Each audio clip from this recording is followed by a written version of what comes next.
নিজের পছন্দের গাছগুলোকে তো নিজেকেই যত্ন করে রাখতে হবে, তাই না? সেটাকে ঠিক মতন করে যত্ন না করলে সে ঠিকঠাক বেড়ে উঠবে কী করে?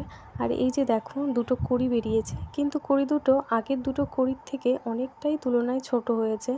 তো সে কারণে ভাবছি যে আগের যে কড়ি দুটো হয়েছিল সেগুলো তো বেশ ভালোই বড় হয়েছিল, এখন এই দুটো কেন এরকম হলো?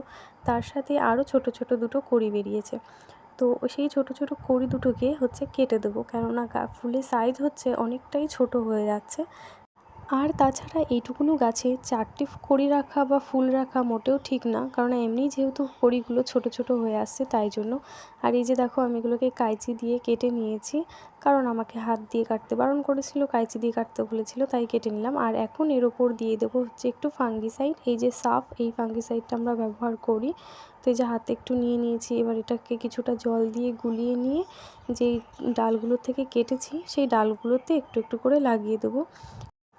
আর এই যে দেখো, আমি গিয়ে ডালগুলোতে দিয়ে দিয়েছি ফাঙ্গিসাইড। তার সঙ্গে দেখাই, আমাদের যে দুটো আপেল গাছ ছিল তার মধ্যে এইটাতে দেখো, এই যে নতুন করে কুঁড়ি পাতা ছেড়েছে, আর ওপরটাতেও পাতা ছাড়ছে। আর এটা তো অনেক কদিন আগে থেকেই পাতা ছাড়তে শুরু করে দিয়েছে। এই যে দেখো, অনেকটা বড় হয়ে গেছে গাছ দুটোই।